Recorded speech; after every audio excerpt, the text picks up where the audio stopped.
Bonjour à toutes et à tous. Dans la vidéo précédente, on avait travaillé sur cette grille. C'était une grille que nous avions générée sur base de la projection Lambert 93. On a vu comment aligner les coordonnées des observations sur cette grille. Alors ça marche bien. Le problème de ce genre de grille personnelle, c'est qu'elles sont propres à un utilisateur ou un petit groupe d'utilisateurs et qu'elles sont basées sur des systèmes de coordonnées souvent locaux. On peut donc dire qu'elles ne sont ni standardisées ni généralisables. Alors qu'est-ce qu'on pourrait faire pour généraliser ça, pour avoir un système qui soit universel? On pourrait penser à utiliser une grille basée sur les coordonnées sphériques, donc les degrés décimaux. Ce ne serait pas une bonne idée parce que notamment la taille des mailles qu'on obtiendrait serait fonction de la latitude. Plus on monte en latitude et plus la surface serait petite. Donc ce n'est pas une bonne idée. Il faut donc se baser sur des systèmes de coordonnées projetées, exprimés en mètres, de manière, tant que faire se peut, de conserver les propriétés liées à la surface.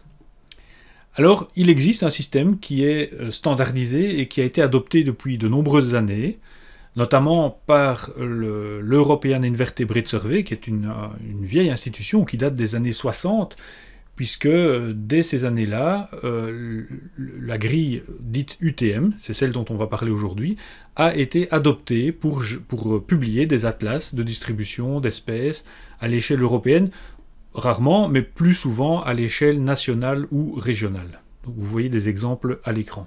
On s'est également basé sur cette grille UTM dans le cadre du projet Atlas Flora Europaea, qui lui est bien sûr consacré à la flore. Alors le système est un tout petit peu différent que celui de l'European Invertebrate Survey, dans le sens où ils ont introduit pas mal d'exceptions dans le système de grille. On ne va pas rentrer dans les détails, mais tout ce que je vais dire dans la suite ne peut pas totalement s'adapter au projet Flora Europaea. On va donc parler de la projection UTM. UTM signifie Universal Transverse Mercator.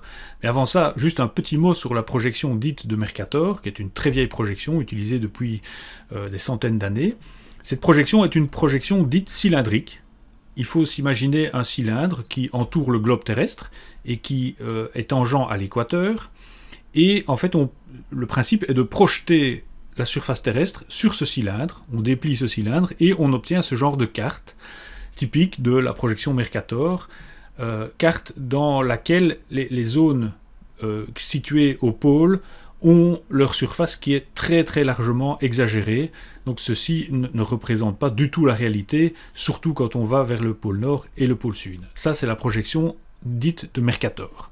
Celle qui nous intéresse aujourd'hui, c'est la projection UTM, donc la Universal Transverse Mercator, qui est finalement une projection cylindrique aussi, mais dont le cylindre est cette fois-ci tangent à un méridien et non plus à l'équateur. Donc le cylindre on a appliqué une rotation au cylindre et donc ça change complètement la perspective.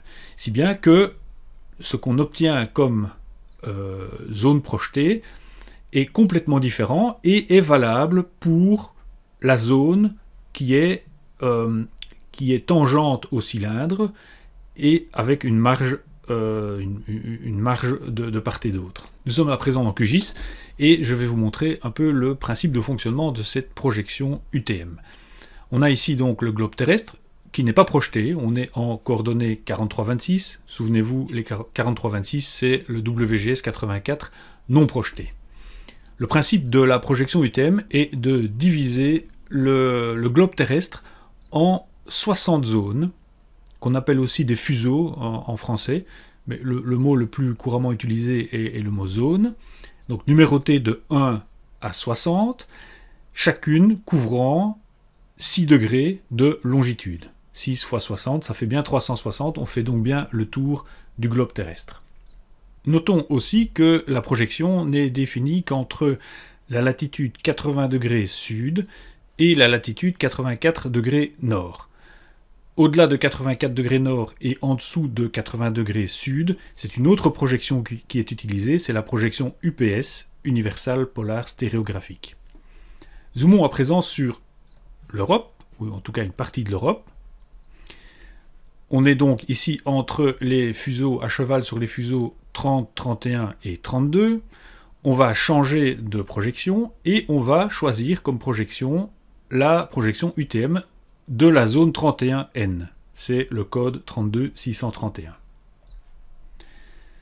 Vous voyez que les méridiens ont changé, les méridiens sont devenus obliques. C'est normal, c'est la projection qui provoque ce changement. Au milieu de chacune de ces zones, vous avez ce qu'on appelle le méridien central, qui est pour la zone 31 aligné sur le méridien de 3 degrés, hein, puisqu'on a 0 degré qui est ici, on a 6, on a 12, etc. Donc le méridien central, c'est le méridien central de la projection. Par convention, la coordonnée x le long de ce méridien est toujours égale à 500 000. Vous voyez dans la case des coordonnées que je suis approximativement à 500 000 en coordonnées x. Alors c'est arbitraire et c'est destiné à éviter les coordonnées négatives si on s'éloigne vers l'ouest de ce méridien. Par contre, pour les coordonnées y, le 0, lui, il est situé à l'équateur, et donc on a comme coordonnée y, finalement, la distance par rapport à l'équateur.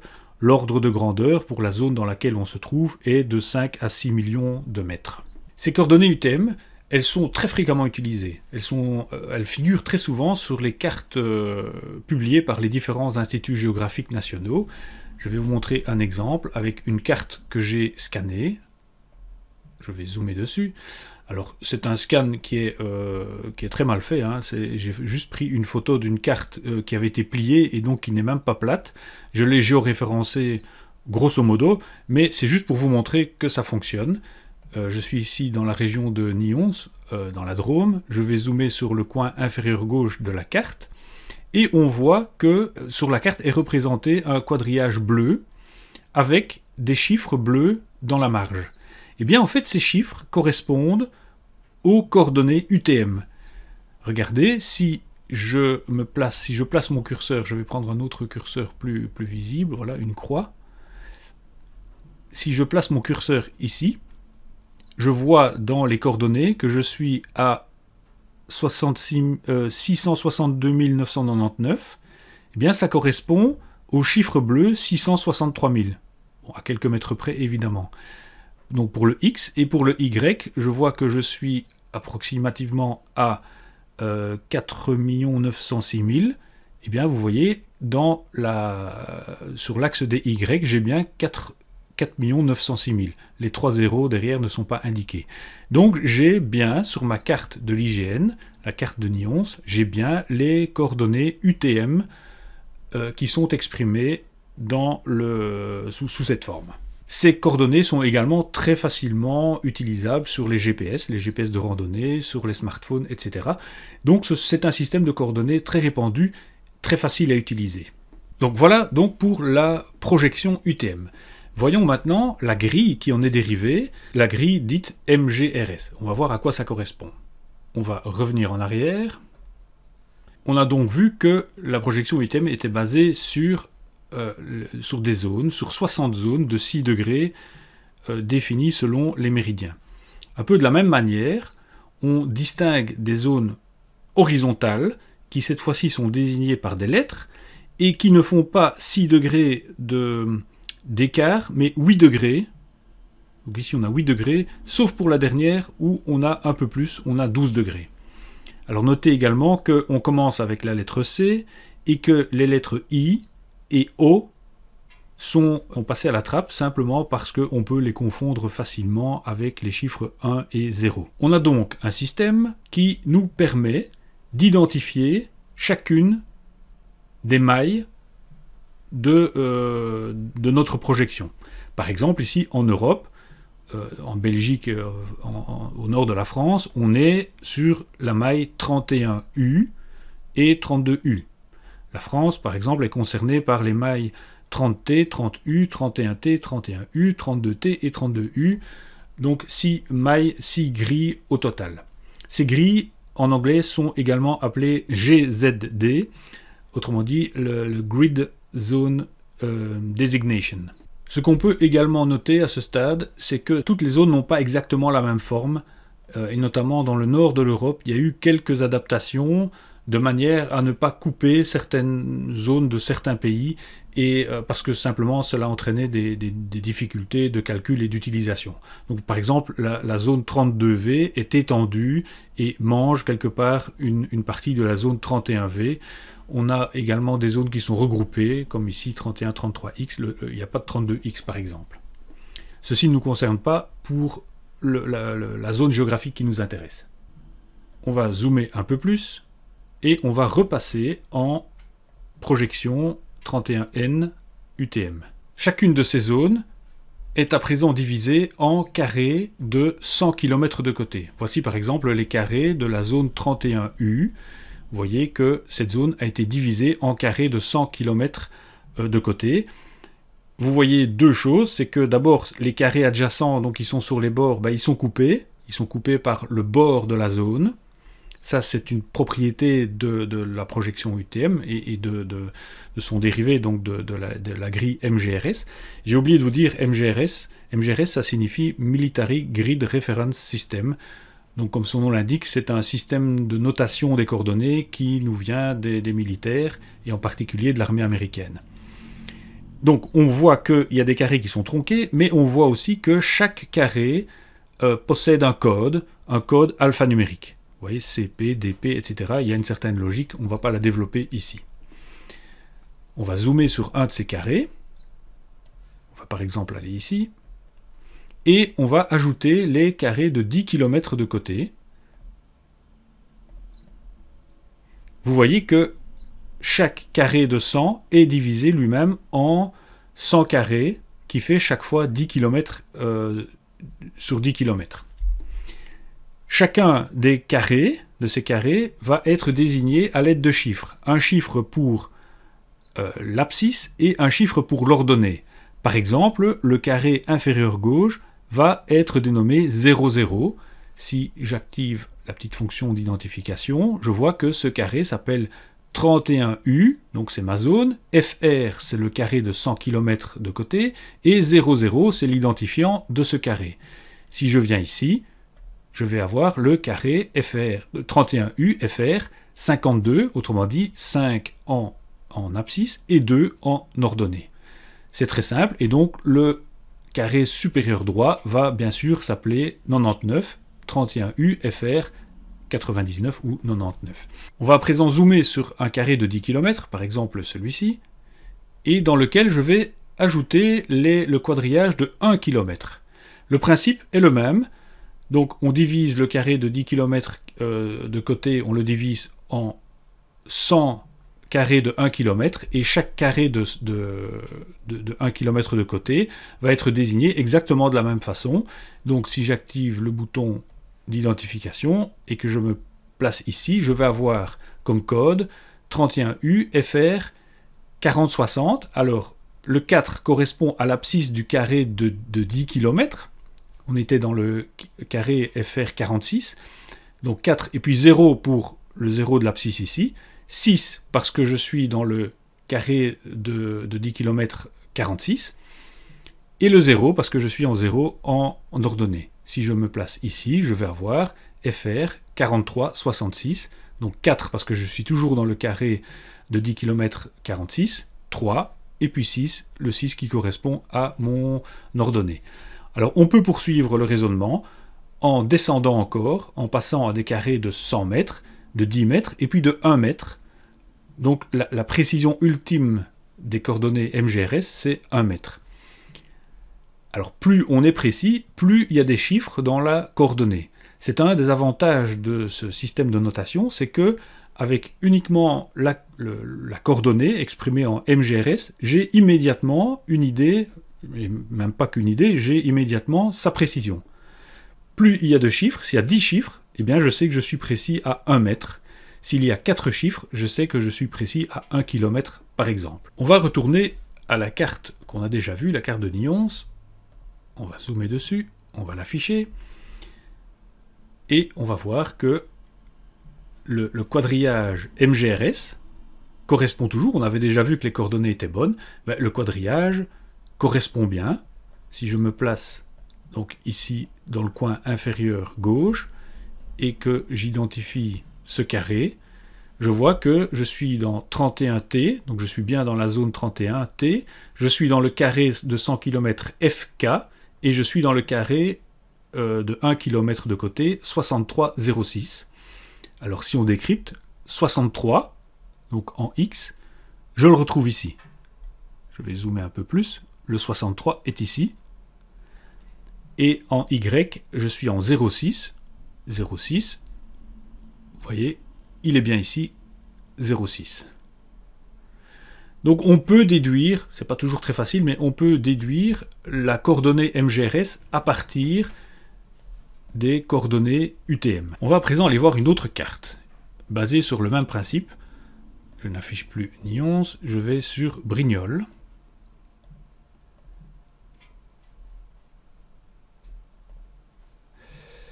Alors je vais masquer ça.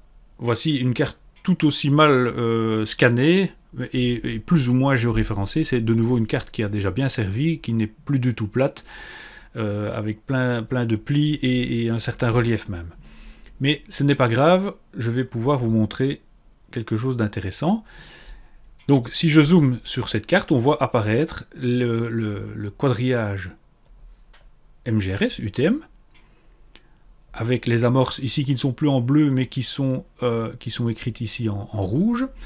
Et si j'affiche ma couche de carré de 1 km, je m'aperçois que ça ne colle plus.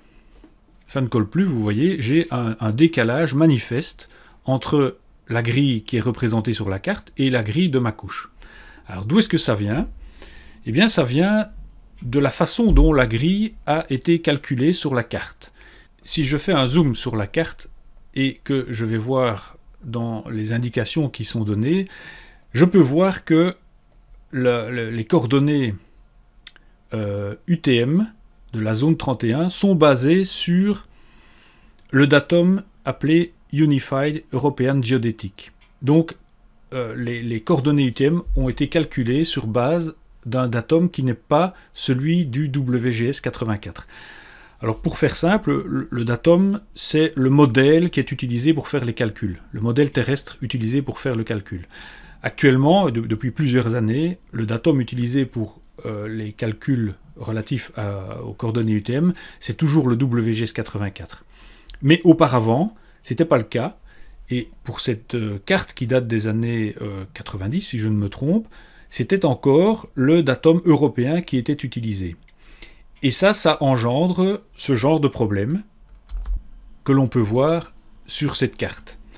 Alors, qu'est-ce que c'est comme ordre de grandeur au niveau de l'erreur? Si je zoome, en Y, c'est de l'ordre de presque 200 mètres de différence, et en X, c'est de l'ordre de 80 mètres.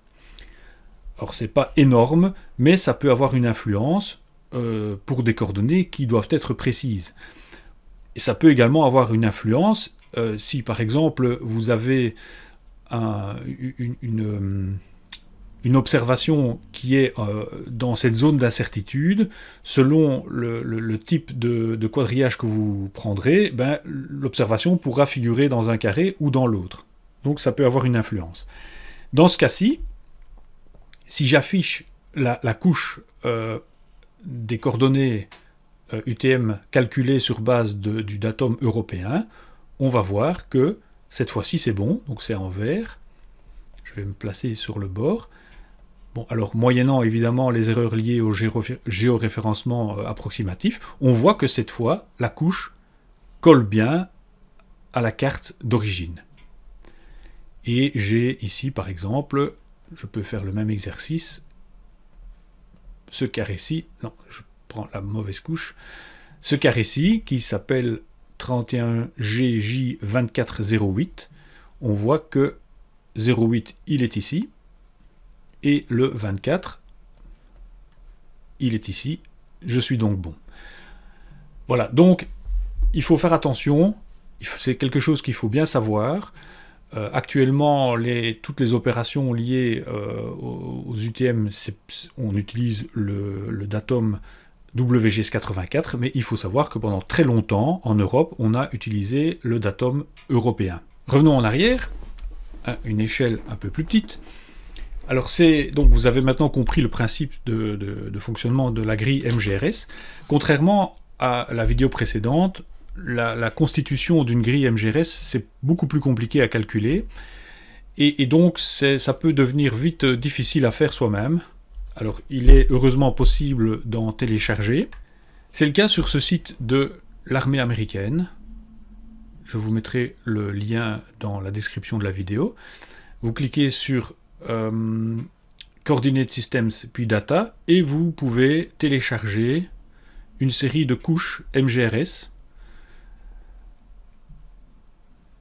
en différentes précisions. Donc vous voyez par exemple les polygones de 1 km, les polygones de 100 km. Vous pouvez également télécharger sous forme de lignes. Donc si vous cliquez par exemple sur polygone de 1 km, vous arrivez sur une carte où le monde est divisé selon ces fameuses zones qu'on vient de décrire. Vous cliquez sur une zone et vous obtenez un lien de téléchargement. Vous pouvez télécharger et vous obtenez la grille de la zone concernée. Une autre source, c'est celle que je vous ai préparée. Alors, sur l'adresse que je vous donne également en description. Alors, il y a un petit peu moins en magasin, mais il y a quand même un petit peu plus de précision. Notamment, les grilles sont disponibles en WGS84 et en ED50, donc en datum européen. Donc a priori, vous ne devriez pas l'utiliser, mais pour certaines opérations, vous pourriez en avoir besoin, donc c'est disponible. Elles sont également disponibles sous forme de polygones et de lignes. Chaque téléchargement, donc chaque zip, contient en fait un fichier au format GeoPackage, donc c'est un fichier compatible QGIS, qui contient les couches de 100 km, 10 km, 5 km et 1 km. La grille de 5 km n'est pas une couche standardisée, mais je l'ai quand même calculée parce qu'elle peut être pratique à certaines échelles d'utilisation. Et une dernière chose par rapport à ce que je vous propose ici, c'est que j'ai calculé ces grilles de façon un peu plus précise que sur le site américain, et donc elles sont a priori un tout petit peu plus précises. Imaginons que vous avez téléchargé ces grilles. Comment vous constituez une couche avec votre zone d'intérêt et avec la grille qui couvre cette zone? Imaginons que vous soyez intéressé par la Belgique et le Grand-Duché de Luxembourg. Vous devrez télécharger les zones 31U et 32U. Ici, je l'ai fait. Je vais donc ajouter ces couches à ma carte. La 32U d'abord. Je vais ajouter les carrés de 10 km.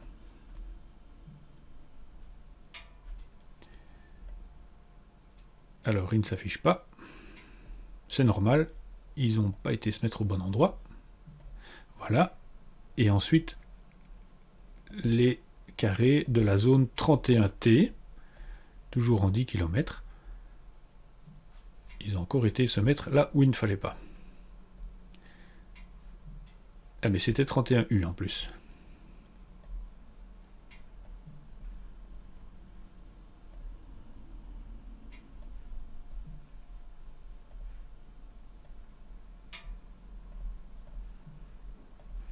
Voilà, donc j'ai mes deux couches de carrés de 10 km. Et moi, je veux en faire une seule couche. Pour ça, pas de souci. Je vais utiliser un géotraitement qui s'appelle le merge. En français, regrouper. Non, pardon, fusionner. Fusionner des couches vecteurs. Je vais fusionner mes deux couches. Donc la 31U 10 km. 31U 10 km. Et la 32U 10 km.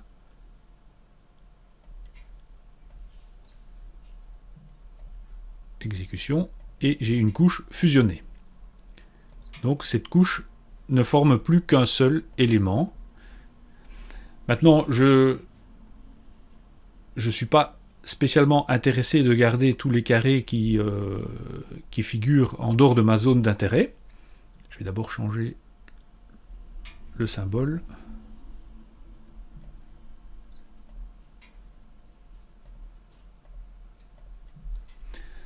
Alors comment faire? Eh bien je peux simplement, tout en veillant à bien sélectionner ma couche, je vais sélectionner ma zone d'intérêt. Ça va sélectionner une série de carrés.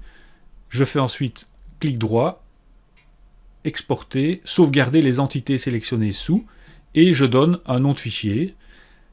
Et les carrés sélectionnés, donc il faut bien veiller à garder ceci coché, les carrés sélectionnés vont être exportés dans une nouvelle couche.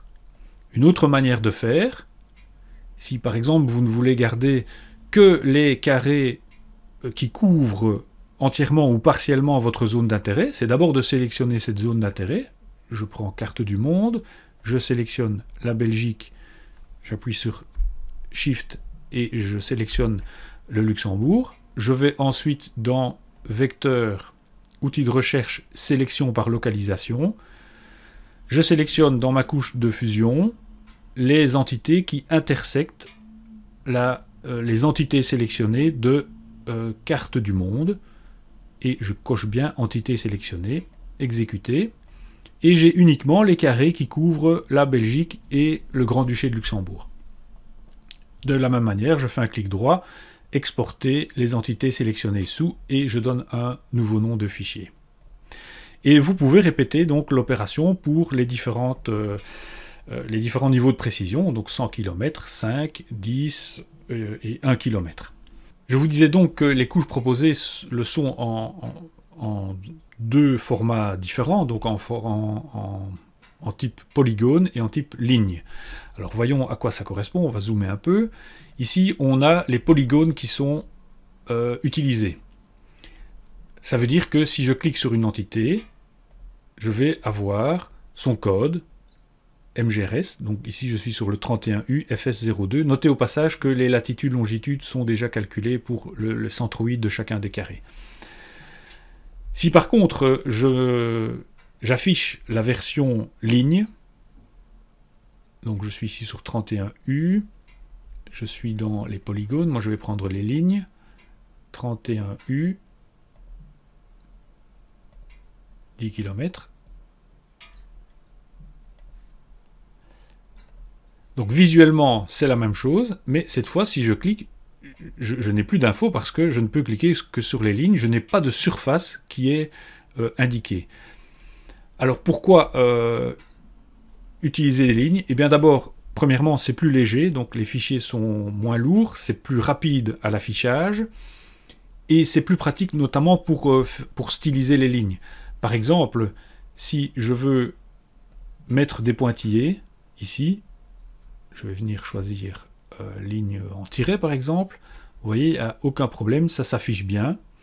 Alors que si je fais la même chose sur la version polygone, je prends des tirets, ça ne se met pas bien parce que chaque polygone a une ligne qui est dédoublée avec son voisin.